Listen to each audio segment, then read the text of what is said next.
Hey everybody, welcome back to the channel. Thank you for being here. My name is Andrew, coming to you from the beautiful Carolinas.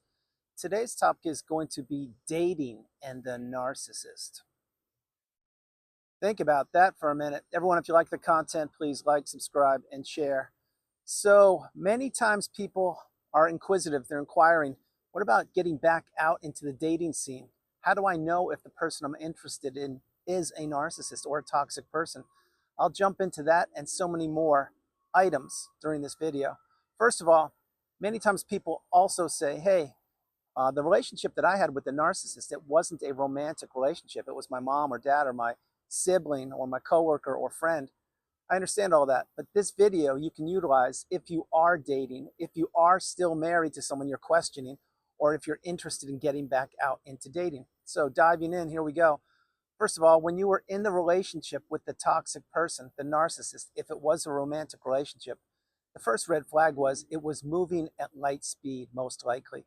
It was moving very, very quickly, and you were probably doing some things that you were unaccustomed to doing. And the beginning of that relationship also, you were probably vulnerable, which means you had probably just relocated somewhere, or you just started a job. Maybe the narcissist turned out to be your boss and you went from workplace colleagues to romance. Maybe you had just gotten married. Maybe you had just joined a hobby group, etc. Who knows? But what I'm sharing here is you were vulnerable and you didn't know. Maybe you relocated is what I meant to say. You didn't know back then what narcissism was. Now you're understanding more and more about narcissism and that not everybody is who they appear to be. So when that relationship in the past was moving at light speed, you were probably ignoring red flags. You were not trusting your instincts or your intuition, and you were giving that other person, i.e. the narcissist, a free pass. And while you were doing that, the narcissist was checking on you. They were seeing how much they could get away with. They were seeing how much you would tolerate. They were seeing if you would handle them being 10 minutes late, then the next time 20 minutes late, 30 minutes late, and then flat out forgetting about the time you were supposed to meet. Does the narcissist know what they're doing? Absolutely, they know what they're doing. They put on the same clothes and breathe the same air as you do and I do. The thing is, back then, when you were dating or interested in the narcissist, again, you didn't know who they were. They did know who they were, and they were manipulating you. But they were juggling multiple relationships, I can assure you. It wasn't just you at the time. But these red flags, they were huge because many times you would be saying things to the narcissist. Again, you didn't know that's who they were.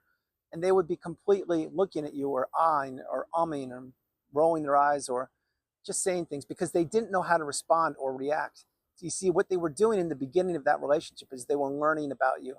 They were doing their homework, trying to figure out as much information that you would overshare with them as possible. And as they learned more and more about you, what were you doing? You were falling deeper and deeper into that narcissistic relationship. And this is all how the narcissist lays the trap. But now, fast forwarding, let's say the dust has settled, the smoke has lifted, and I will go back in time. I'll bounce around a little bit in the video. Now you're thinking of getting out and entering the dating scene. Well, first of all, my number one question for you would be, did you heal? Have you healed properly?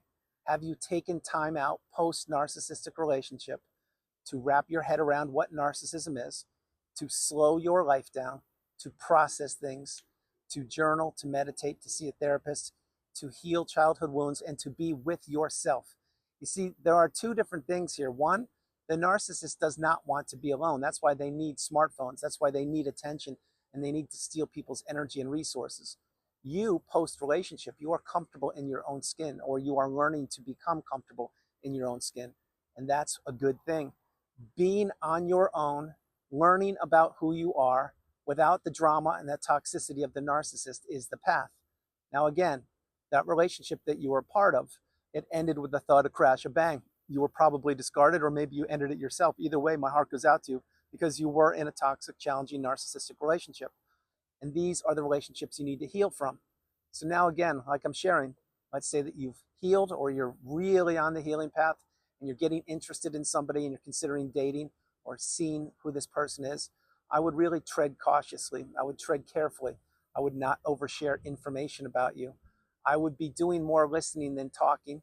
I would be also, and this is a pivotal part for this video, I would also be figuring out and trying to find out if the person that you're interested in has been through something like what you have been through. Now, I'm not specifically saying that they've been through a narcissistic relationship. I'm saying, have they been challenged or tested in life? Meaning, did they lose a sibling, or did one of their parents pass, or did they lose a job and had to rebuild or relocate, or did they live in a foreign country for years, etc.? There are so many layers upon layers that you'll have to process within yourself, and specifically when you're getting ready to get out in the dating pool, because now you have something, you have the wisdom on the narcissistic abusive cycle, and not everybody has it. As a matter of fact, few of us have the wisdom. Few of us have risen through the ashes like a phoenix and come through the fire and put ourselves back together and have entered the dating pool or are interested in entering dating. But it's the people that have healed. It's the people that now have boundaries, and they now can spot and identify the toxicity and the red flags of another person, whether they're a narcissist or not, at the drop of a hat. See, you've been through something that most people don't go through, and you've healed or you are healing, and this has changed you forever. That's why in the videos I create, many times I mention you are in or entering or about to enter or reaching towards entering the third version of you, the strongest, most galvanized version of you known to humankind. This is rarefied air. This is when you have put yourself back together, dusted yourself off by the bootstraps, picked yourself up, and you have healed. And you've arrived at the pinnacle of indifference, the mountaintop of indifference, where you no longer care about the narcissist or anybody from that period of time, because that chapter is closed. Now you've gone no contact, etc. Now, when you've reached that pinnacle of indifference, or you're striving, you're almost there, you will know if you're ready to be dating. And here's one of the best tools I can ever tell you to know if you're ready to be dating. If you're dipping your toe in the dating pool and you go out on a date with somebody, in your mind, really understand and be focused on something. Are you mentally present with them, or are you physically present and not mentally present with them? Because if you're not mentally present with them, but you're physically present, that means you have work to do, or it means you're not ready to date. That is my take, and that's exactly what I suggest for people to do during one-on-one sessions, because many times people want to rush the healing path. They do want the magic pill. They do want to wave the magic wand and just be healed. They want to get it over with. They want to get it done and dusted, and they want to fast forward into their life without the narcissist or the baggage or all the toxicity of that relationship. I sincerely wish I could give you the magic pill or wave the magic wand, but I can't. All I can do is guide you. All I can do is mentor you and coach you and steer you on the healing path, because that's what I've had to do. I've had to pick myself up and put myself back together. Nobody came knocking on my door, and I'm sure that no one's come knocking on your door to help you heal. But why I say that is people want to force or rush the healing. You can't do it. Time is a pivotal part of the healing path. It is not, and I repeat, not the answer. It is one of the many pieces of the answer.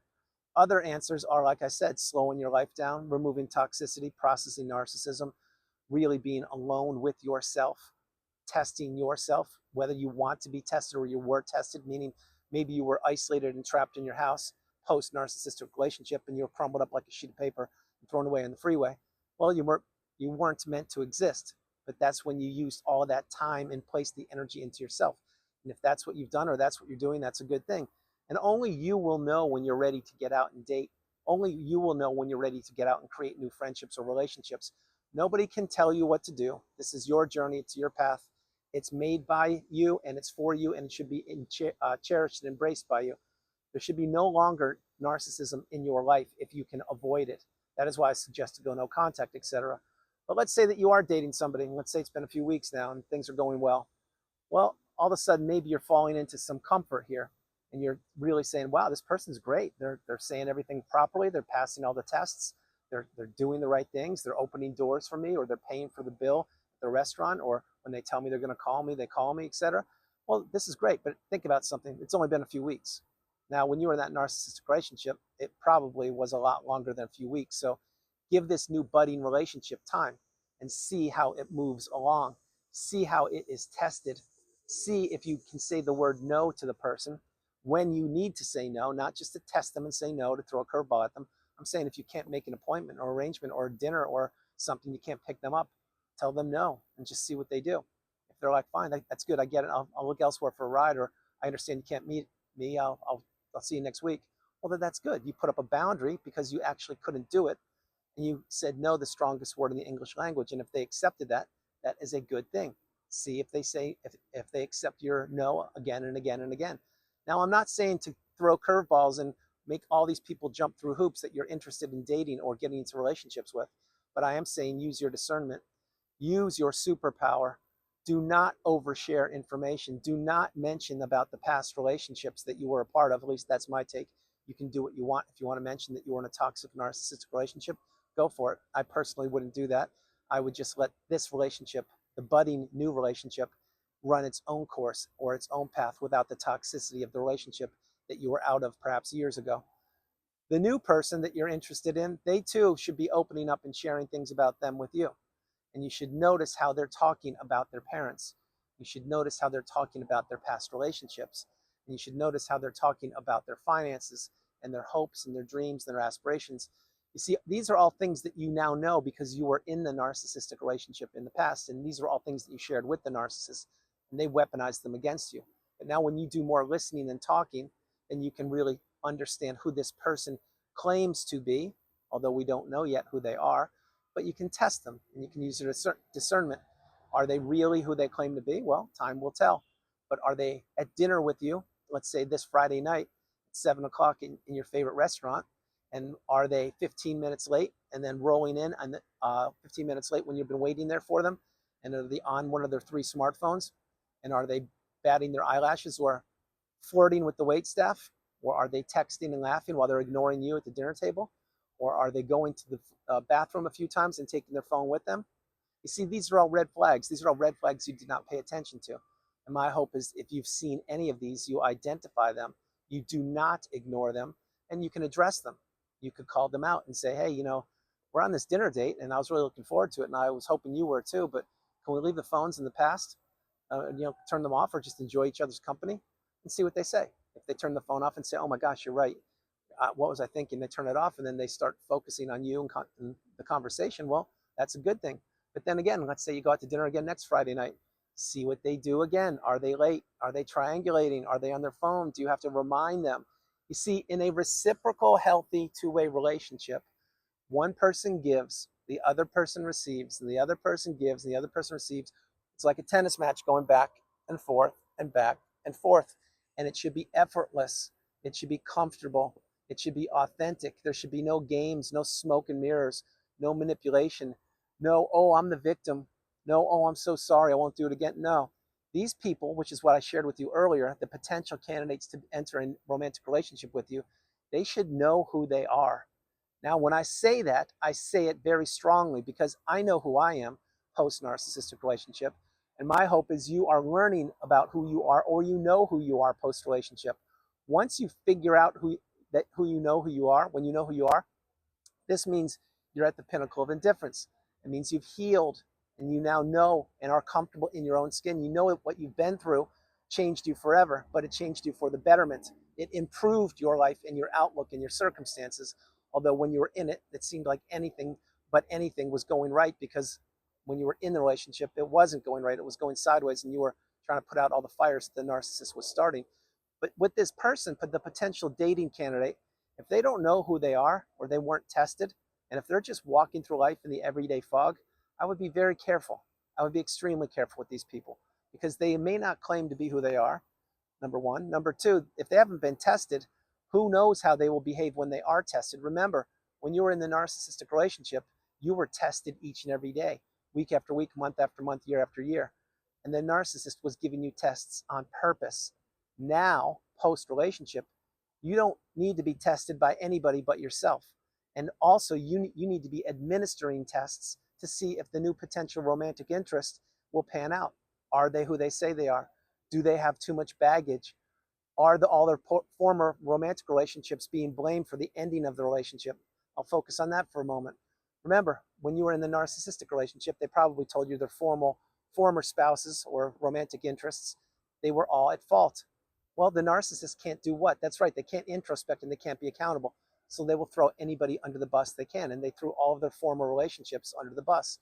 Now, is this current romantic interest that you are interested in doing the same thing? Well, that's a screaming red flag there. You see, if nobody or a person can't be accountable and can't apologize or say I was wrong or I made mistakes and I've learned from them, well, then they're not going to change. They're not miraculously going to get the light bulb moment today and be accountable. That doesn't happen. That's why, side note, pro tip, the narcissist is a sinking ship. They deteriorate over time. They do not improve anything other than to crush other people's lives and destroy future people's relationships or keep people stuck in the narcissistic fog. That's what the narcissist does. But getting back and entering the dating pool or getting out and dating, another thing would be dating apps. Now, many of you know how I feel about dating apps. I do not suggest you go on them because I believe they are a cesspool for narcissism and for toxic people in general, people who want to steal your time, your energy, your money, your empathy, your will.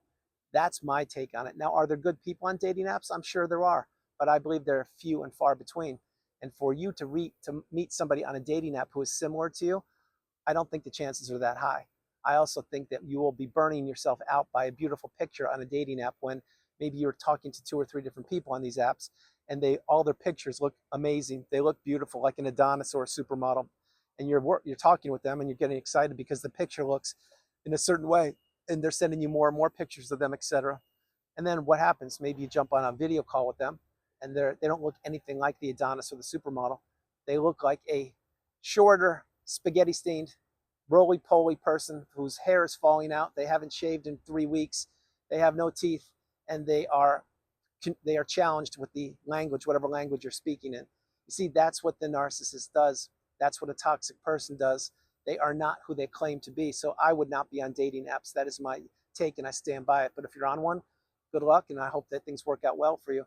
There are many, many layers to dating post-narcissistic relationship. The number one thing I would say is make sure you are prepared to get out into the dating pool. Number two is understand that dating has changed over the years. Dating is completely different in this year than it was last year and the year before and 5 years ago and 10 years ago. And the people that are out there dating, many of them have current present day experience that perhaps you don't have because you've been self-isolating for a long period of time. So that would be advantage them because they know how the dating games go and they know how people interact with each other in this year. You may not know that. As a matter of fact, you probably don't know that. Example, let's say the last time you were dating was 10 years ago. Well, 10 years ago, the dating climate was completely different from what it was today. That's why you need to understand how quickly things change on this planet. That's why you need to adapt with the times. That is why you really need to have your spider senses tingling and your narcissistic abusive awareness antenna super high and focused. Because not everybody appears to be who they are. And many people just want to consume your time and energy. Other people are just looking to break people's hearts. Other people are looking to play the victim card and not even have a sustainable relationship with you. And then there are good people out there that do want to date and do want to build a relationship. But again, you need to really not overshare. You need to focus on yourself. You need to do more listening than talking. You need to understand that that person you're interested in, they should have gone through something challenging, a challenging period of life. And if they didn't, no, it's not their fault that they didn't, but they may not be a good match for you if they haven't been challenged and faced with some of the things that you've been faced with. That is why I strongly suggest you know who you are before you get out in the dating pool. Many people jump into the dating pool way too prematurely. And when they do that, they find out that they haven't healed properly and they encounter another narcissist or a micro narcissist or somebody playing games or toying with them. Understand that the narcissist is everywhere. They are shapeshifters. They change their shapes, their sizes, the language they speak. The outer shell changes, the appearance changes, the words they use change. But one thing remains constant. These people want to zap your energy, steal your time, crush your emotions, destroy your empathy and your love, and twist all their toxicity into you. This is what happens when you are in a narcissistic relationship. So dating and the narcissist, you need to go back in time to when you were dating the narcissist, if you were, and pay attention to those red flags and understand that if you see any of those things or similar circumstances in present day, you need to run for the hills. It doesn't matter how attractive your potential partner is because looks are only skin deep. We now know that. And skin deep doesn't cut it these days. The person has to have a good bone in their body or good bones in their body. They have to be an authentic, genuine, honest person similar to you. And remember another one, the person you're interested in dating, they may say that they've always had a crush on you. They may say that they're the yin to your yang or they're your soulmate or the twin flame and all that. Personally, I don't believe in any of that. If you do, that's great. You can believe whatever you want.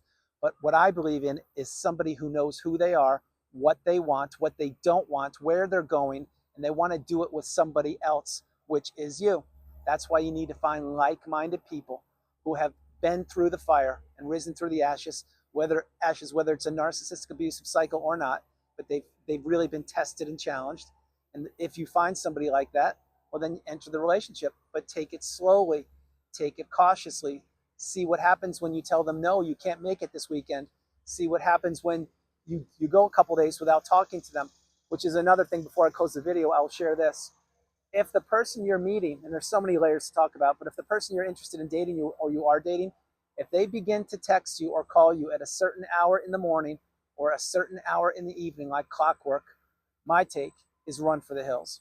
Now, it doesn't mean that they are a narcissist or a toxic person, but what it does mean is now you will become accustomed to reaching out or having them reach out to you at a certain hour in the morning or afternoon or evening. And like clockwork, you will be wanting and looking forward to that communication.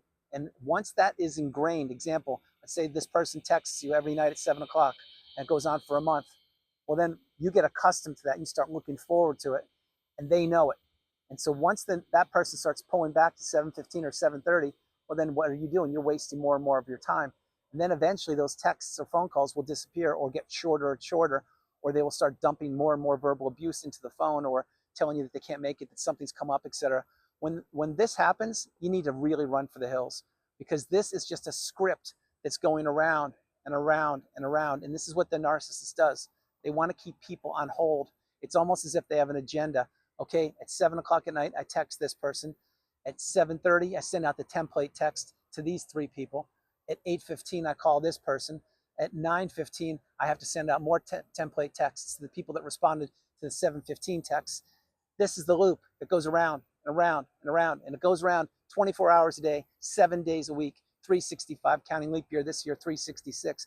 That's why you need to get away from these people. That's why you need to really trust your instincts and intuition and pay attention to red flags. So if you are dating and things have gone well for you, this is beautiful. Stick the course and keep on doing the best you can. And remember that everybody reveals themselves in time. And this person you're dating, they will either turn out to be a genuine, beautiful person, or perhaps they won't. But either way, have your focus on yourself. Do not overcommit. Do not be in a position where you're needing this person. That's what you did when you were in the narcissistic relationship. That's what the trauma bond was. You need to be strong enough to be in a relationship and healthy enough to leave it if it doesn't suit you. And you can't have the victim card be thrown at you and take the bait. Oh, if you just give me one more chance, I'll change, I'll do it. Well, you don't need another chance. And the reason you don't need another chance is because if you did the right thing the first time, we wouldn't be where we are. So everyone, that's the video. I hope you liked it. I loved doing it from the beautiful Carolinas. This is Andrew. Namaste. Have a great afternoon, evening, or morning, no matter where you are on the planet. You are not alone. Remember that. You are not alone. I love you all. God bless you. And I will talk to you tomorrow. All right. Bye, everybody.